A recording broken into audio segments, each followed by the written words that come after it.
What's happening, everyone? Welcome back to another video. Today is going to be Discontinued Fragrances Part 4. You guys are really showing that you appreciate this content, so if you do want to see again a Part 5, a Part 6, be sure to leave it in the like, guys. Another 500 likes would be great. 1,000 would be even greatly appreciated. So again, thank you so much, guys, for checking out this Discontinued series. Before we get into the video, a quick rant here. It would be actually nice for companies to show the enthusiasm they show when they announce fragrances that will be recently released. They always like to show off the press releases and letting us know exactly what's coming, what's to expect, so we all get hyped up and psyched up to try those new fragrances. But it would be really nice for them to also give us the heads up, if you will, or let us know ahead of time when they're thinking about axing or discontinuing a fragrance from their portfolio. That way we can, plan accordingly and get ourselves, as many bottles as we'd like to before these fragrances become no longer available. Just a quick thought here. If companies are watching this, it would be greatly appreciated. We consumers would be ecstatic if you had a little bit more of consideration towards it. But without any further ado, guys, stick around. We're going to talk about the top discontinued fragrances, part 4, this time around niche and high-end private blends. Let's go.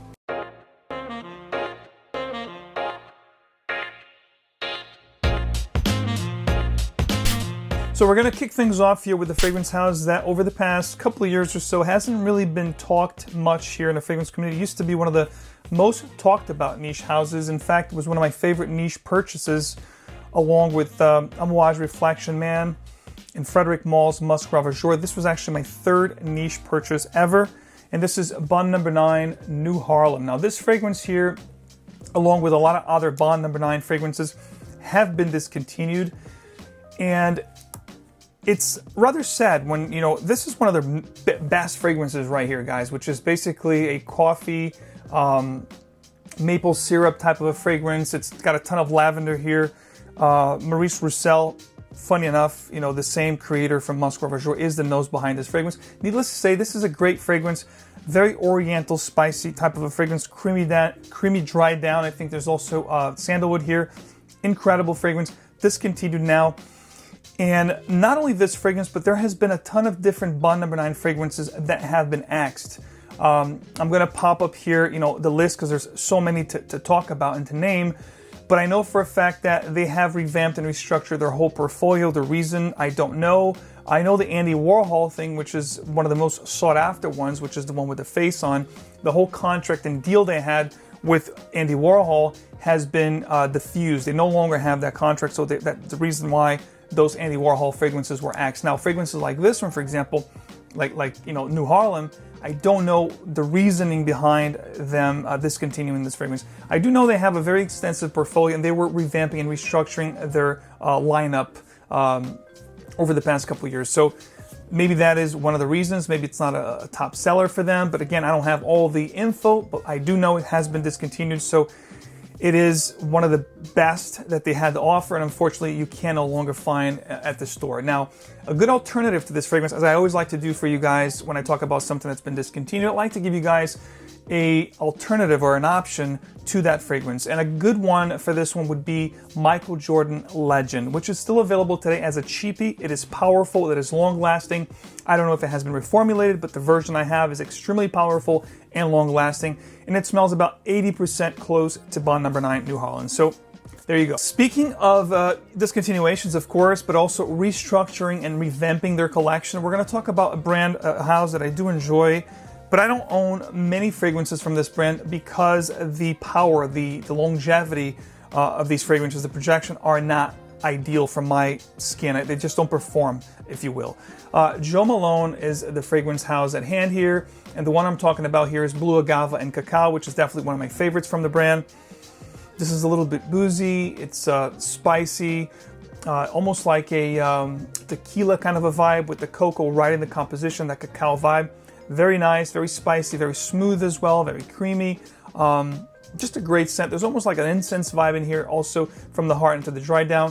One of my favorites from the house. Another one that I did enjoy, actually I think reviewed for you guys many years ago, like 5-6 years ago, was Oud and Bergamot, which also has been discontinued. That's from the Dark collection. So needless to say, I know it's a brand that's from London, from England, and it's very sought after, especially in the female side of things. I think women love this brand. It is more of a skin scent brand, like a second skin type of thing. They're very sensual. They're great fragrances.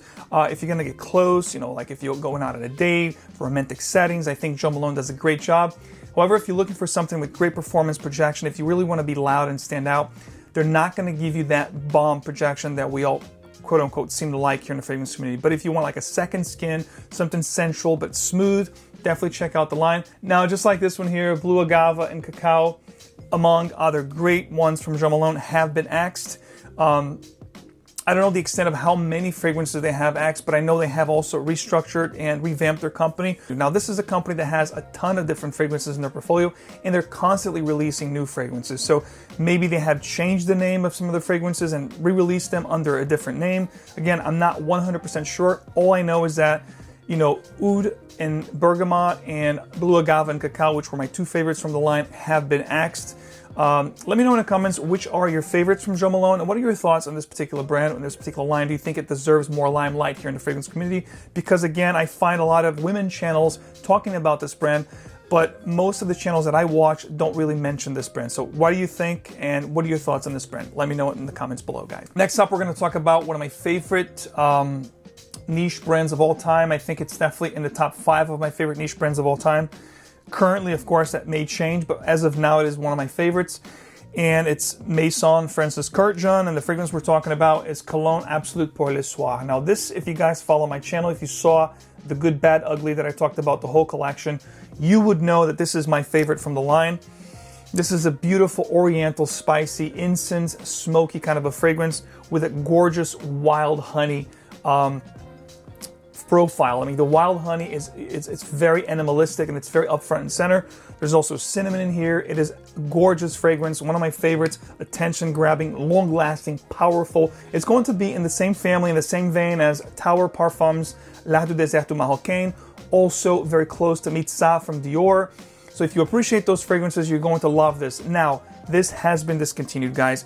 It's getting harder and harder to find. I've seen this fetching a pretty penny out there. So if you do enjoy this fragrance, I'd consider checking it out or trying to get a bottle now rather than later, because I can see this having a cult following and fetching extremely high price points in the next, couple of years. And I also know that Maison Francis Kurkdjian has, axed a few fragrances. Some are exclusive to different boutiques.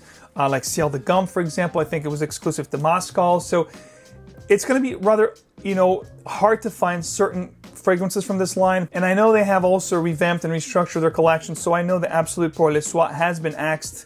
And there's a couple other ones that I heard have either limited distribution or have completely, vanished from their lineup.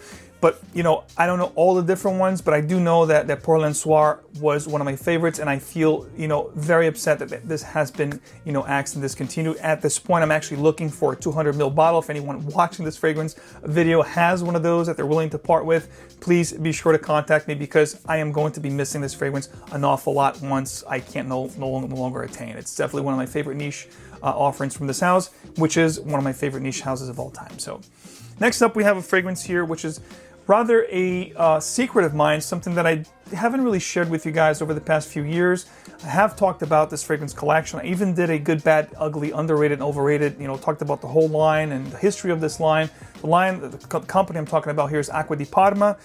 And the fragrance that has been axed, it's actually 2 fragrances from their dark line. One is called Mija, which is a myrrh-based fragrance. I love this dark line. The original line is really around this Colonia genre, which is great, but they're more ethereal, they're more refreshing, more freshies, more blue scents. But the dark collection, with the leather fragrance that I absolutely love, it's like a fresher take on, Tuscan leather, if you will, but it's in the same vein. But this one here, along with Mija, which has been discontinued, is Ebano, which is around the note of ebony wood, which is an absolutely fantastic fragrance. It's spicy. It's like one of my secrets. I love this fragrance. This is going to be a more mature fragrance. It's going to be very spicy, very woody, very dark, not for everyone, but it has this old world quality about it. It's really elegant, very sophisticated, like a boss CEO type of a scent. And get this, this fragrance reminds me of a spicier, darker version of Tom Ford's Italian Cypress, which has also been discontinued. So you can still find this out there, guys. Ebano is still available. Since Italian Cypress was discontinued, I wear my Italian Cypress very gingerly, and this was my go-to, hence the fact that I got this 6-ounce bottle, and I've been wearing it a lot for work, for dresser occasions. This is a commanding scent. So Ebano, a great one. Again, discontinued just like Mija, which I haven't really tried. I never tried Mija, but this one here was one of my favorites. And I am, sad to report that it has been axed and discontinued from the lineup. I guess, poor sales was the main reason. So if you guys want to check this out, now would be the time. And if you also want to know the reason why fragrances get discontinued, like the most common reasons, I gave you guys 3 to 4 reasons why that is. Go check out this video here, which is the number 1, the episode 1 from the series. Today, of course, part 4. And last but not least, I'm going to talk about Maison Christian Dior collection, which is previously known as La Collection Privee, which back then it had some incredible fragrances, such as Eau Noir, which is a gorgeous spicy lavender fragrance. Mitsa, of course, I talked about vetiver, which is a green coffee beans / vetiver combination. A lot of those fragrances have been axed. I think Greenville is another one, or Granville is another one. So there's a couple really nice ones that have been axed, over the years, especially when they ported the fragrances into this new collection called Maison Christian Dior Collection. This new collection now has been neutered. Even the fragrances that were kept from the original, La Collection Privee, if they were kept in this new collection, they have, considerably been neutered. They're very light, very ethereal, very faint. They don't last, more than like 3 hours, which is a damn shame. The original La Collection Privee were extremely powerful and strong fragrances. Even the lighter ones lasted at least 7 to 8 hours. Now, the one I'm going to talk to you guys about today is Oud Ispahan, which is definitely one of my favorite oud fragrances of all time. This is of course, rose and oud combo with spices, tons of cinnamon in here as well. This is a powerhouse fragrance. This particular fragrance lasts a long time, guys. It is like a separate entity. If you spray on your clothes, it's going to last, a whole day and then some. It'll stay here for days. It'll follow you around. But it's a gorgeous scent when it dries down. The oud gets smoother with the rose and the spices. It's just a great, great fragrance. Again, it has been discontinued and it was replaced by a fragrance called Purple Oud, which is nice, but nothing like this one, guys. And again, a lot of fragrances from this collection now, especially from the original lineup, you can still find in limited distribution.